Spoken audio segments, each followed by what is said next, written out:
Amen. Alors le thème qui nous réunira ou qui nous réunit dès ce soir et les 2 jours à venir, c'est repositionnement financier. Bon, est-ce qu'il y a des gens qui n'ont pas besoin de repositionnement financier ici? Qui en a déjà assez et n'a plus besoin de que Jésus augmente ou fasse quelque chose? Maman, toi ça va déjà, non? Le repositionnement a lieu. Ah, ok. Joël, toi comme tu travailles déjà, je pense que ça va, hein? Tu n'as pas besoin de ça. C'est-à-dire quand le salaire vient comme ça, tu règles tout, juste quand il y a monnaie, il y a Guassou, tu t'occupes de la famille, il y a tout, c'est bon, non? Toi tu n'as pas besoin de repositionnement, ou bien tu as besoin de repositionnement aussi? Non, mais au moins je suis sûr et certain que Papa Lédiou, lui, n'a pas besoin de ça. Papa Lédiou, lui, c'est le doyen du coin. Papa Lédiou, toi, ça va, non? Pas besoin de repositionnement. Papa Lédiou, toi aussi, repositionnement. Bon, peut-être au moins Béni, lui, comme c'est le pianiste, je sais que lui, il n'a pas besoin, il est trop jeune, petit. Toi, tu n'as pas besoin de repositionnement, non? Tu en as besoin aussi. Bon, d'accord. Vous tous là, vous n'êtes pas des gens puissants. Maman Lédiou, elle va sauver l'honneur. Maman Lédiou, toi seulement, tu n'as pas besoin de repositionnement, je suppose. Bon, au moins le pasteur, on va compter sur le pasteur. Pasteur, elle a besoin plus que tout le monde. Bon, là, dites avec moi, c'est gâté dans le pays. C'est vraiment gâté. Amen. Non, il en ressort de cette petite enquête interne ou du moins il ressort de cette petite enquête interne que nous tous là, le repositionnement financier nous concerne profondément et puissamment. J'ai remarqué que l'argent même là, c'est quelque chose qui n'a jamais suffi même. Quand bien même tu aurais 1 milliard, tu auras besoin de plus d'1 milliard. Alors chacun pour son niveau, chacun là où il est, dans l'état dans lequel il est concerné à un certain palier par une sorte de repositionnement financier. C'est pourquoi je voudrais tout de suite mettre les pieds directement dans les plats et aborder les définitions. Permettez-moi de définir un peu les thèmes de notre thème. Il n'y en a que 2. Le premier élément, le premier thème, c'est repositionnement, n'est-ce pas?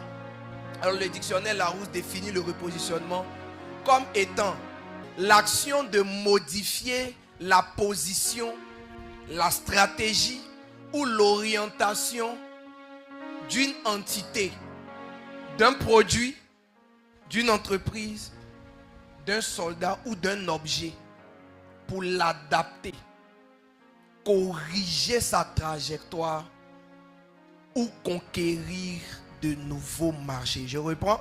Le repositionnement désigne l'action de modifier la position ou alors la stratégie ou bien l'orientation, soit d'un produit, soit d'une entreprise, soit d'un soldat ou bien d'un objet pour l'adapter, corriger sa trajectoire ou conquérir de nouveaux marchés. Amen. La Bible dit en Éphésiens 2 verset 10.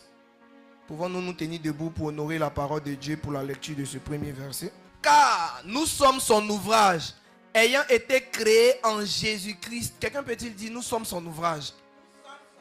Ayant été créés en Jésus-Christ pour de bonnes œuvres que Dieu a préparées d'avance afin que nous les pratiquions. Parole du Seigneur. Amen.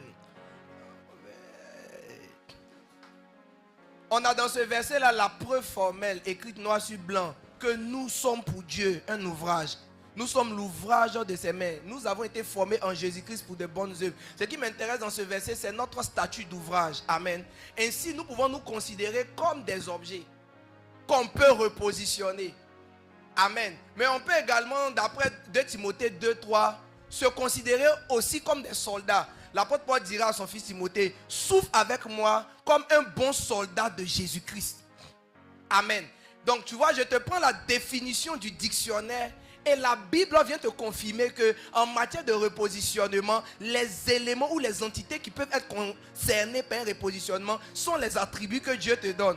Dieu dit que tu es son ouvrage, donc un ouvrage qu'on peut repositionner, dont on peut changer la position, dont on peut modifier la position, mais aussi la trajectoire. Ça veut dire que tu étais à un niveau A, où on dit ici, là, tu es né dans une famille où personne ne devient riche, où personne n'accède au travail, où personne ne franchit telle étape. Mais je vois le Seigneur t'aider par ces 3 jours à franchir cette barrière limitatrice, à dépasser cette limitation et accéder au prochain niveau. Tu sais, jusqu'à ce que les gens voient les Blancs pour la première fois, ils ne savaient pas que les Européens, la peau, couleur européenne, là, ça existait. Tu sais, il y a toujours quelque chose qui est nouveau pour toi, mais qui existait avant que toi, tu ne le saches. Il y a quelque chose, il y a un niveau qui dépasse ton entendement, mais qui existe et qui est possible. Oh, ta manière de ne pas dire Amen m'a dérangé. Peut-être que tu es né dans un environnement, genre Côte d'Ivoire, d'Ivo.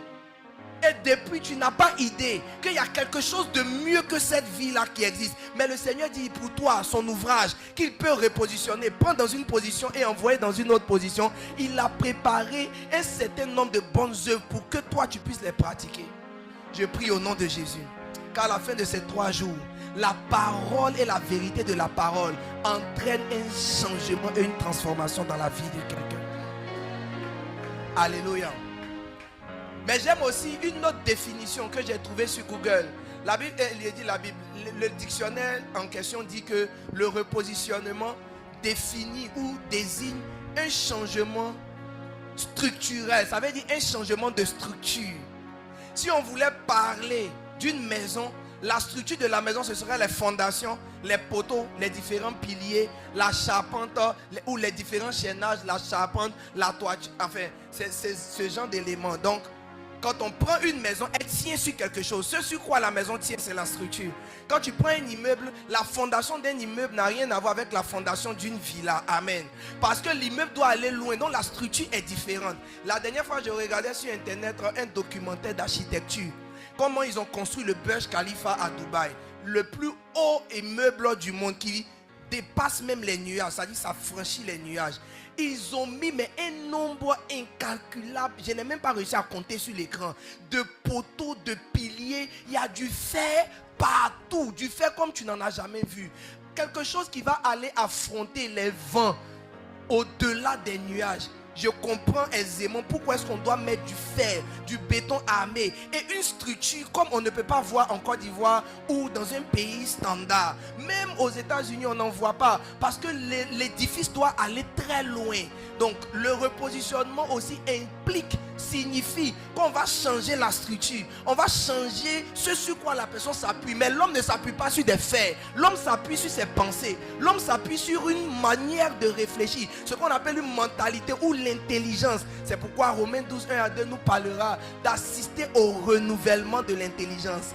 Un homme a dit, et je le cite, si tu veux changer une personne, il faut commencer à modifier ce que cette personne pense. Aussi longtemps que quelqu'un pensera d'une manière, même Dieu ne pourra pas changer la façon de penser. C'est pourquoi l'Éternel a conduit Israël dans le désert pendant 40 ans. La Bible dit afin de l'éprouver. L'épreuve en question, c'est de changer la manière de penser. Vous allez remarquer qu'à un moment donné, le Seigneur a examiné, il a dit Moïse est un bon leader, mais Moïse ne peut pas entrer à Canaan. La manière de fonctionner de Moïse, la manière de réfléchir de Moïse, il aime Dieu, mais il faut un conquérant. Donc pour entrer à Canaan, il faut Josué. Mais pour sortir le peuple d'Égypte, il faut Moïse. Dis avec moi, différence de mentalité. Il y a certaines personnes avec qui Dieu ne peut pas opérer librement. Parce que tout est déjà bloqué dans la tête. La structure est trop rigide. Je prie pour toi, au nom de Jésus, que la flexibilité rentre dans ta mentalité. Qu'est-ce que j'appelle la flexibilité? La capacité d'accepter que telle chose ou telle manière de penser peut ne pas être la bonne manière pour cette saison. Toutes les vérités ne sont pas vérités en tout temps. Oh, je parle à quelqu'un. Toutes les vérités ne sont pas vraies en tout temps. Écoute, il y a un moment où on dit dent pour dent, œil pour œil. Mais à un autre moment, on se rend compte que si on fait dent pour dent, œil pour œil, le monde, l'humanité va se détruire. On ne pourra pas. Il faut maintenant donner la joue droite quand on a giflé la gauche. Si on a giflé la droite, la gauche aussi, la droite, tu peux aussi tendre la gauche. Peu importe la joue, donne l'autre. Le même Dieu est en train d'évoluer avec nous. Le même Dieu donne la loi, il donne la Torah. À un moment donné, il vient, il nous donne la parole de Dieu. Il envoie son fils pour nous dire, le royaume est semblable à. Le royaume est semblable à. Une manière de nous dire, ce que vous vivez ici, ça ce n'est pas le royaume. Il y a une autre représentation du royaume. Tu vois, la parole de Dieu elle-même, elle évolue. J'ai envie de poser la question à quelqu'un. Pourquoi depuis tes paradigmes, ta mentalité, tes réflexions, ce que tu crois possible ou impossible, ne varie pas, n'évolue pas? Si on nous a appris que tu dois étudier dans de bonnes écoles. Si tes parents ont de l'argent, la parole de Dieu nous dit à notre Dieu, cela est peut-être impossible aux hommes, mais pas à Dieu. Donc si c'est possible à ton Dieu, même si tes parents n'ont pas l'argent, tu peux aussi étudier. C'est accessible, ton esprit est ouvert là-dessus. C'est pourquoi la Bible dit que c'est par la foi que nous croyons. Il faut la foi, mais la foi c'est quoi? La foi c'est ce que tu crois être possible, même si tu ne vois pas. La définition de la foi Hébreu 11 c'est quoi? Une ferme assurance des choses qu'on ne voit pas, une démonstration de celles qu'on espère. Ça veut dire que avant que quelque chose n'intervienne dans le monde du réel, dans la sphère du réel, il faut que dans ton esprit, dans l'immatériel là-bas, tu acceptes et crois que ça existe déjà. Mais tu ne vois pas encore. Tu dois démontrer. Démontrer implique que tu vas passer à l'action. Donc si j'ai la foi qu'aujourd'hui, Dieu va me donner 100 000 francs, dans mon attitude, on va sentir que j'ai cette foi. Alors quelques-uns ont la parole, qui croient en Dieu, qui dit qu'ils ont foi, mais manquent de la foi, parce que la foi fait passer à l'action. Tu ne sais pas me dire que l'Éternel va te bénir, va bénir ton commerce, et le lendemain matin, ça dit tu m'as dit ça la nuit, demain matin tu n'as pas encore magasin que Dieu va bénir. Dis avec moi, des structures rigides, des mentalités bloquées. Je vais te poser la question. Qu'est-ce qui est bloqué dans ta tête, dans ta mentalité, dans ta réflexion? Qu'est-ce qui ne varie pas? Identifie-moi cette chose et dis à partir d'aujourd'hui, toi, forteresse, tu es brisé. On t'a dit qu'on ne guérit que par les médicaments. Non, c'est faux. On peut guérir sans médicaments, par imposition des mains. La parole de Dieu est remplie de plein de ces histoires.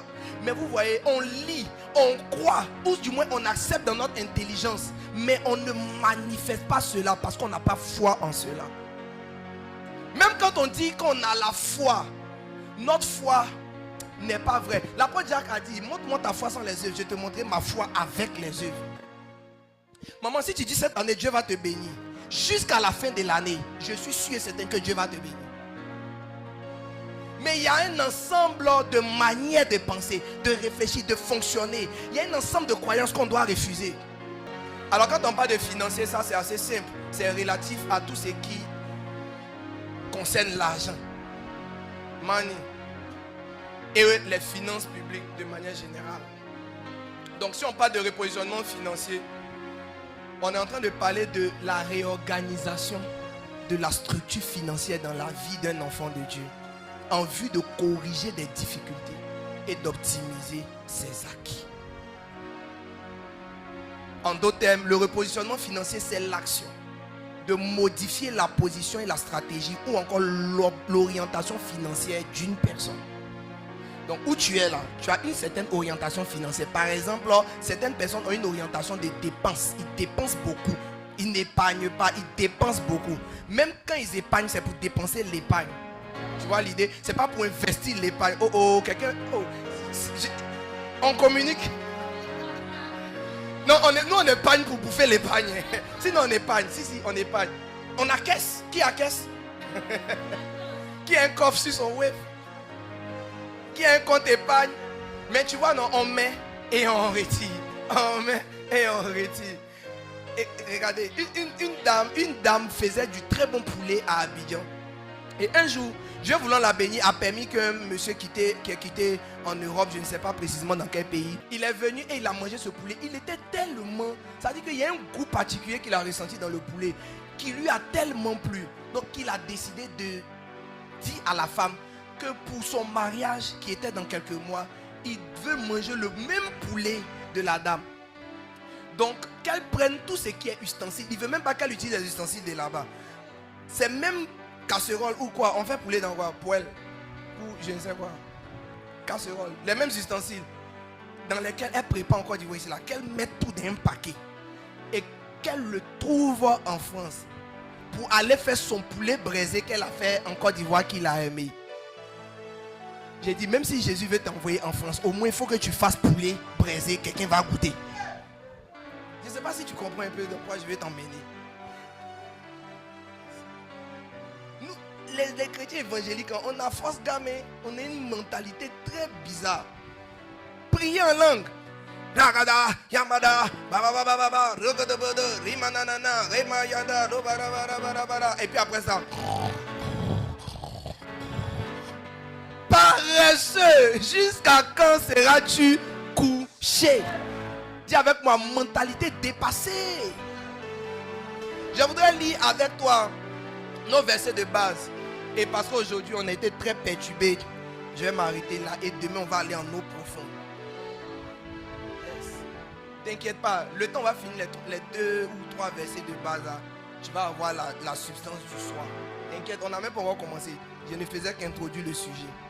Ésaïe chapitre 43 verset 19 à 21. Il dit voici, je vais faire une chose nouvelle. S'il s'agit de toi, tu dis amen. Quand tu entends quelque chose qui t'intéresse, tu reçois avec un amen. Il dit voici, je vais faire une chose nouvelle. Sur le point d'arriver, ne la connaîtrez-vous pas? Je mettrai un chemin dans le désert et des fleuves dans la solitude. Les bêtes des champs me glorifieront, les chacals et les autruches, parce que j'aurai mis des eaux dans le désert et des fleuves dans la solitude pour abreuver mon peuple, mon élu. Faites attention à ce verset là, vous croyez que vous le comprenez, mais allons-y doucement. Il dit les bêtes des champs me glorifieront, les chacals et les autruches, parce que j'aurais mis etc pour abreuver mon peuple, mon élu. Le peuple que je me suis formé publiera mes louanges. À cela additionnons Genèse chapitre 26, verset 1 à 6 et le verset 12. Pour ceux qui prennent des notes, Genèse 26, 1 à 6 et verset 12. Il y eut une famine dans le pays, outre la première famine qui eut lieu du temps d'Abraham. Et Isaac alla vers Abimelech, roi des Philistins à Guérar. L'Éternel lui apparut et dit, ne descends pas en Égypte, demeure dans le pays que je te dirai. Séjourne dans ce pays-ci, je serai avec toi et je te bénirai. Car je donnerai toutes ces contrées à toi et à ta postérité, et je tiendrai le serment que j'ai fait à Abraham ton père. Je multiplierai ta postérité comme les étoiles du ciel. Je donnerai à ta postérité toutes ces contrées, et toutes les nations de la terre seront bénies en ta postérité. Verset 5. Parce qu'Abraham a obéi à ma voix et qu'il a observé mes ordres. Il est en train de parler à son fils, au fils Isaac. Et il dit au fils que la dernière fois que j'ai parlé à Abraham, là, il a obéi. Tu comprends, non? Il dit parce qu'Abraham a obéi à ma voix, tout ce que je viens de te dire précédemment, je vais le faire. Entre-temps, lui aussi, il est en train de parler à Isaac. En d'autres termes, mon petit, je vais te montrer le code, comment ça fonctionne. C'est moi qui parle et les gens font et ça marche. Aide-moi à dire à quelqu'un, c'est Dieu qui parle, nous on fait et ça marche. Ce n'est pas toi, tu te lèves, tu imagines, tu improvises et ça marche. Amen. Ce n'est pas toi qui décides qu'aujourd'hui je vais me lever et puis bon, je commence à vendre Placali. Que Dieu vienne bénir Placali là de force. Dis avec ma mentalité dépassée. Ça c'est avant. Il dit parce qu'Abraham a obéi à ma voix et qu'il a observé mes ordres, mes commandements, mes statuts et mes lois. Et Isaac resta à Guérar. Donc il voulait partir. Dieu s'est révélé, lui a parlé, lui a dit mon gars, je te bénis conformément à ce que j'ai promis à ton père. Bon, en temps normal, si c'est un bon dit volet, ou bien c'est un bon gars du CCR, il va dire Dieu, depuis tu as dit à papa, tu as fait. Est-ce que cette question ne serait pas légitime?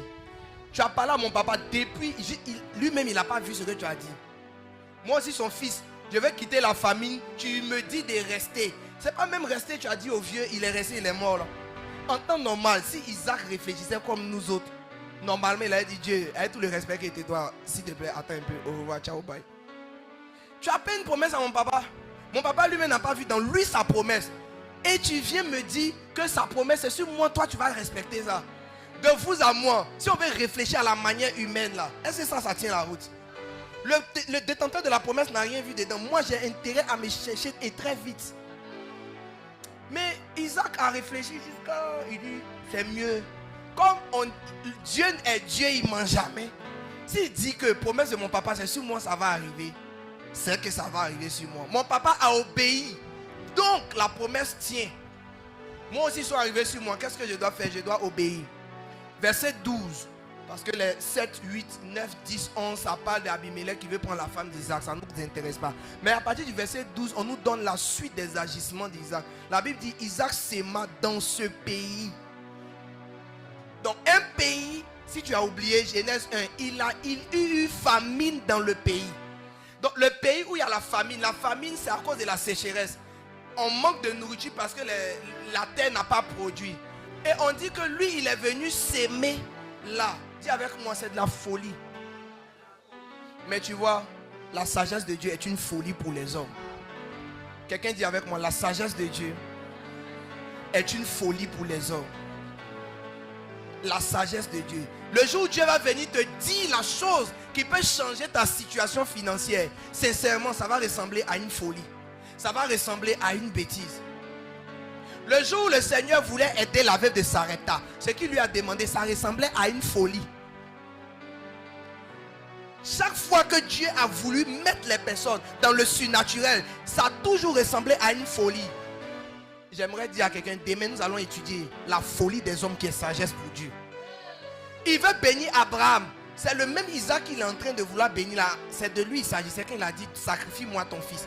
Chaque fois que Dieu veut introduire des gens dans une dimension surnaturelle, c'est comme si l'épreuve finale de validation, c'est une folie. Il te demande de faire quelque chose à quoi tu n'es pas habitué. De nos jours, il y a des personnes qui peuvent bien prospérer, mais Dieu va leur demander de laisser leur mentalité d'avant là, pour aller sur les réseaux sociaux et commencer à faire du commerce, mais en ligne. Tu vois, quand tu es d'un certain âge, cette information-là, c'est comme la folie. J'imagine ma maman Louise en train de vendre sur TikTok. Est-ce qu'elle-même peut croire que ça là c'est un truc qui peut arriver? Maman, oui, ça peut arriver. C'est la folie de Dieu qui est une sagesse pour les hommes. J'ai dit c'est fou, c'est de la folie. Ou du moins ça ressemble à de la folie. Isaac se met dans ce pays, le pays de la famine, le pays de la sécheresse, le pays où tout le monde a faim. Déjà actuellement tu n'as pas à manger et tu sais moi, tu comptes sur quoi pour le futur? Isaac dit, je ne compte pas sur votre terre, je compte sur le Dieu qui est le Dieu de la terre. Ainsi, il recueillit cette année le centuple, car l'Éternel le bénit. Je vais dire à quelqu'un, l'atmosphère, les réalités du pays, les réalités de la ville, les réalités du village, les réalités de ton établissement ne sauraient contraindre Dieu à ne pas pouvoir faire ce dont il est capable. Toutes ces réalités ne peuvent pas supplanter la volonté de Dieu. Toutes ces réalités ne peuvent pas supplanter la volonté de Dieu. L'Éternel l'a béni et il a moissonné 100 fois ce qu'on doit moissonner. Quelqu'un dit avec moi, moisson surnaturelle. Quelqu'un dit avec moi, moisson étrange. Là où Isaac s'attendait à 10 000, il a moissonné 1 million. C'est ce que ça veut dire. Ce qu'on fait normalement pour avoir 5 000, pour Isaac là c'est arrivé 5 millions. Ce qu'on fait normalement pour avoir 1 million, pour Isaac c'est sorti 100 millions. L'Éternel l'a béni. Et ma prière ce soir, pour le mois de mars et pour ces 3 jours de jeûne, c'est que l'Éternel nous bénisse aussi. L'Éternel a béni l'œuvre de la main d'Isaac parce que Isaac a obéi. L'Éternel lui a dit, reste à Guérar. Reste là, dans la famille là, reste là, il est resté. Je te vois en train d'obéir à Dieu contre l'intelligence humaine. Là où l'intelligence va dire ça là, ce n'est pas bon. Là, on ne fait pas comme ça. Si Dieu te dit, c'est exactement le contraire de ce qu'on doit faire. Que toi, je veux que tu fasses. Tu le feras aussi au nom de Jésus. Amen. Alors, le premier verset qu'on a lu, Ésaïe 43, verset 19, il dit, je vais faire une chose nouvelle. C'est la promesse sur laquelle va s'appuyer ces 3 jours de jeûne. Je vais faire une chose nouvelle sur le point d'arriver. Ça veut dire c'est proche. Une chose nouvelle, ça peut être dans 10 ans, dans 15 ans, dans 20 ans. Mais là, il nous spécifie, il nous précise que c'est sur le point d'arriver. Ça veut dire que ce n'est plus loin, Joël, c'est tout près. Sur le point. Maman, c'est tout près, sur le point. Au fait, la parole de Dieu, il y a longtemps on l'a écrit, mais en fonction de la révélation du Saint-Esprit, elle s'actualise pour chacun. Et la révélation du Saint-Esprit s'est arrêtée sur Ésaïe 43, 19 à 21 pour le CCRF. Et tous ceux qui se connectent en ligne, etc., pour suivre le culte. Pendant que cette parole tombe dans tes oreilles, ce verset devient une actualité pour toi. Ta manière de dire Amen m'a dérangé. je préfère quand tu donnes des amen plus vibrants. Amen. Alors le verset est étrange. Il dit, je vais mettre de l'eau dans le désert et les animaux vont me glorifier. Il cite le nom de quelques animaux. Les chacals, les autruches. Parce que j'aurais mis de l'eau dans le désert en effet. Des fleuves dans la solitude. Mais il montre la raison pour laquelle il a mis. Les animaux vont le glorifier, mais ce n'est pas pour les animaux qu'il a mis. Même les animaux en profiteront, c'est vrai. Mais ce n'est pas pour eux. Il dit pour mon peuple. Ou du moins pour abreuver mon peuple. Donc je m'en vais mettre l'eau dans le désert pour abreuver mon peuple. Ça veut dire que mon peuple est dans quoi? Non, je mets l'eau dans le désert pour abreuver mon peuple. Donc mon peuple est dans le... Je mets l'eau là où je mets la chose qui doit abreuver mon peuple. C'est que mon peuple s'y trouve. Je ne peux pas être à Abidjan et puis tu me donnes de l'eau à Divo. Quelqu'un comprend ce que je veux dire? Donc quand il dit je vais pour abreuver mon peuple, ça veut dire que le peuple en question, le peuple concerné est à l'instant où l'Éternel est en train de parler, ou de la saison qui concerne le moment où Dieu est en train de parler là. Parce que c'est une prophétie, il parle à Ésaïe, c'est pour le futur. Donc au moment précis où cette prophétie peut s'activer, ça c'est le moment où l'on est dans le désert. Maintenant si tu n'es pas dans le désert, ça ne te concerne pas, c'est officiel. Mais si tu es dans le désert, l'eau sera déposée dans le désert pour t'abreuver. Le désert, ce n'est pas un lieu physique. Le désert, c'est une circonstance. Le désert, c'est un état. Tu es dans le désert quand tu es dans le manque. On donne de l'eau à quelqu'un qui a soif. Maintenant, ma question, c'est tu as soif de quoi?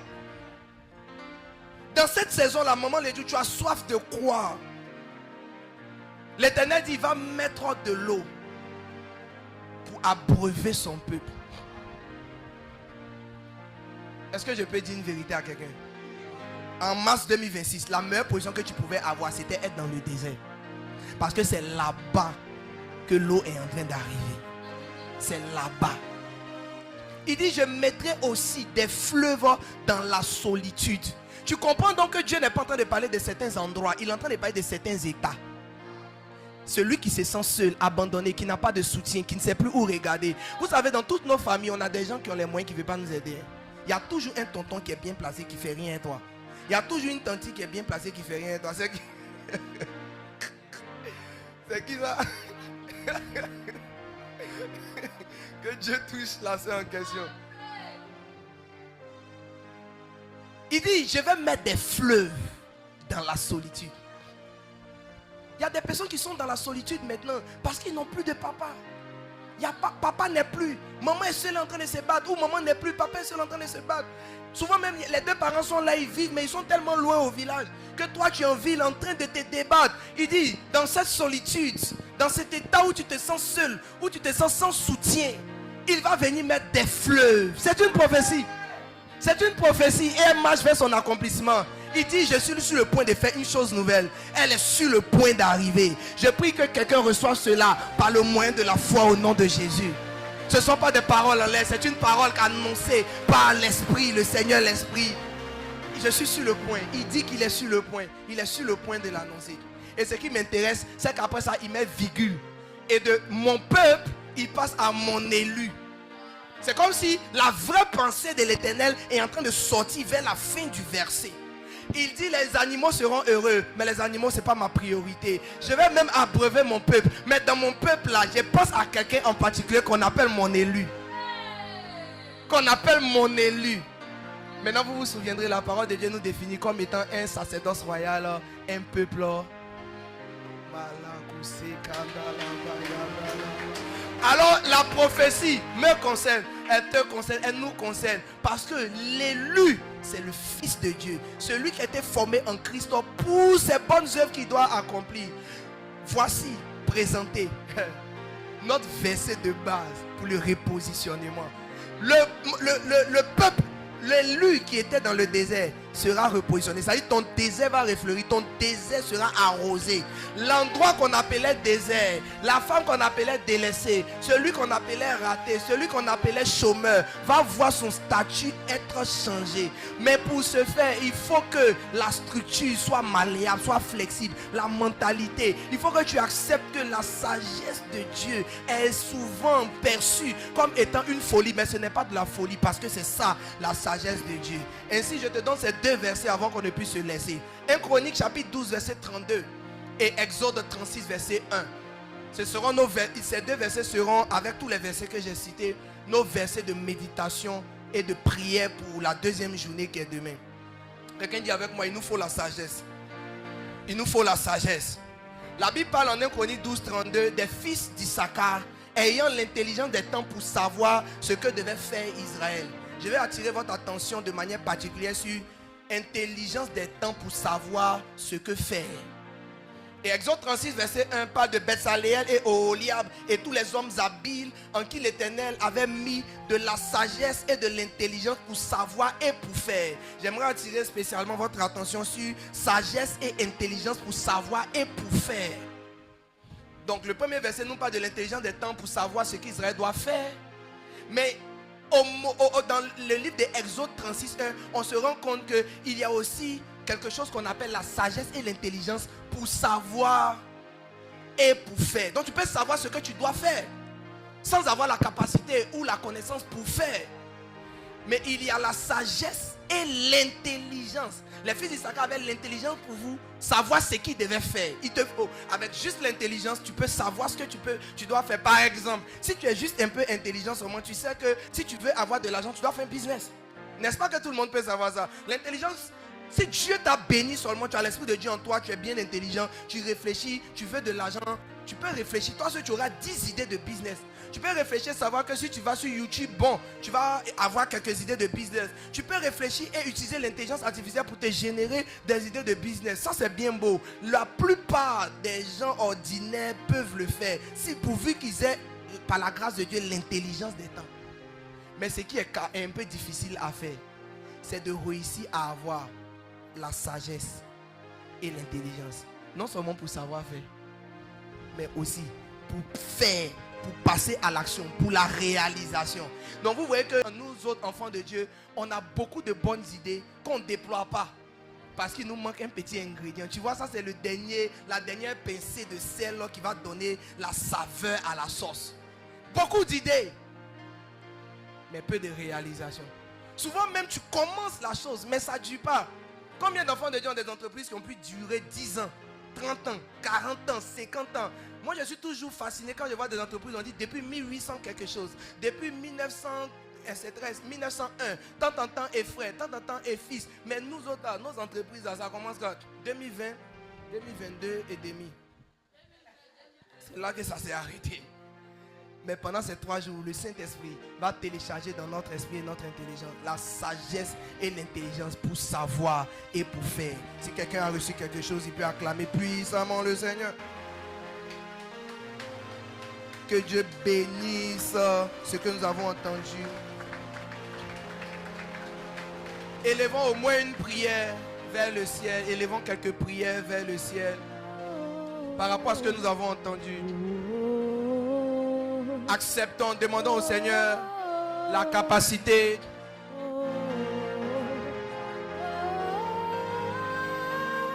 demandons au Seigneur la capacité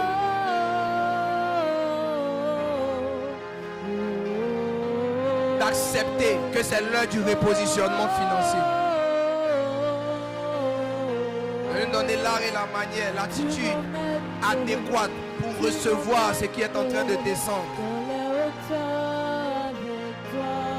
Prie pour la flexibilité de ta mentalité, de ta structure, de ce que tu penses. Il y a des choses que tu devras peut-être faire, mais qu'actuellement tu as décidé que tu ne feras jamais. Et si c'était par là que Dieu voulait te bénir, tu dois prier pour dire: Seigneur, je vais obéir à ta voix. Je ne veux pas fuir Guérard alors que Guérard est ma terre promise, est ma terre de prospérité, d'abondance. Seigneur, je ne veux pas m'opposer à tes plans et tes desseins. S'il te plaît, change mon cœur. S'il te plaît, change ma mentalité. S'il te plaît, change mon état d'esprit. S'il te plaît, change mes réflexions. Seigneur, ne me laisse pas me cantonner quelque part ou sur quelque chose que tu n'as pas prévu. Élevons la voix et prions. Prions. Prions comme des enfants de Dieu qui sont conscients que le Seigneur a déclenché une avalanche de bénédictions qui s'apprête à s'abattre sur nous. Il dit, je suis sur le point de faire une chose nouvelle. Ou du moins, je vais faire une chose nouvelle sur le point d'arriver. Je vais faire une chose nouvelle. Je m'attends à une chose nouvelle dans cette saison. Et je prie que tu t'attendes aussi à quelque chose de nouveau. Tu n'es pas obligé de revivre les mêmes années. Tu n'es pas obligé de croire que parce que l'année dernière, ça n'a pas eu lieu, le changement n'a pas arrivé. Aujourd'hui encore, ça sera la même chose. Tu n'es pas obligé de croire que parce que l'année dernière, la santé n'est pas arrivée malgré de multiples prières, que cette fois-ci, ça ne va pas arriver encore. Il dit, je mettrai des fleuves dans la solitude. Je mettrai des fleuves dans la solitude. Tu peux te retrouver dans une situation où tu te sens seul. Tu es la seule personne qui vit cela dans la maison. C'est toi seul qui connais tes réalités. Je vois les fleuves d'eau vive qui arrivent, de l'eau rafraîchissante. Il dit, il y aura pour vous des temps de rafraîchissement. Des temps de rafraîchissement. Pense à Jésus. Pense à Dieu. Et parle à papa. Parle à ton Dieu. Parle à ton Créateur.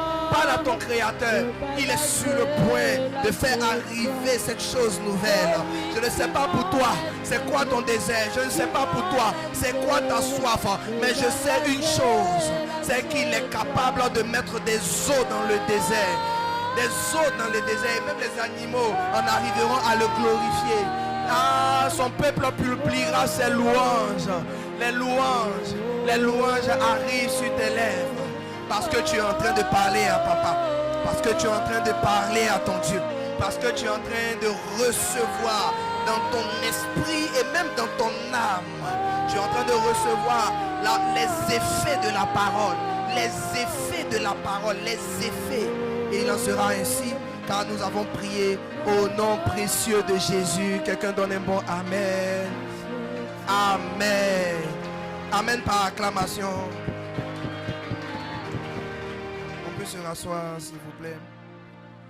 Alors tu vas prendre quand même une seconde ou 10 secondes pour fermer les yeux et méditer calmement ces quelques paroles. Pendant quelques secondes en tout cas, réfléchis un peu à ce message, réfléchis un peu. Peut-être que le Saint-Esprit va te dire quelque chose, va te donner une idée, va te dire ça là c'est moi qui t'envoie maintenant ici, fais comme ça. Si tu es en train de penser à quelque chose et que tu vois que c'est très important, prends des notes. Prends des notes. Le Seigneur m'a dit qu'il allait changer la lue de notre église. Il m'a dit qu'il allait nous repositionner. Il a dit que la construction n'allait plus tarder. Et moi, je crois en Dieu comme un enfant, tout bêtement. Je crois en Dieu sans réfléchir. Je crois en Dieu trait pour trait, mot pour mot, ligne pour ligne, point pour point.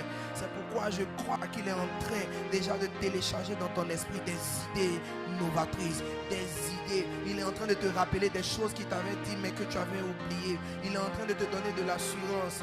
Et il m'avait aussi dit qu'il allait engendrer des miracles dans la santé de certains membres de l'église et de certaines personnes qui écouteraient ce message.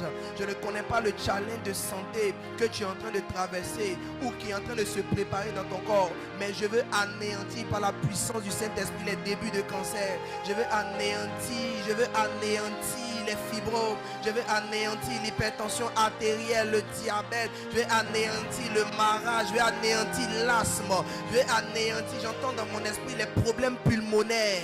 Le désert de la maladie est en train d'être arrosé, inondé, il se transforme en fleuve.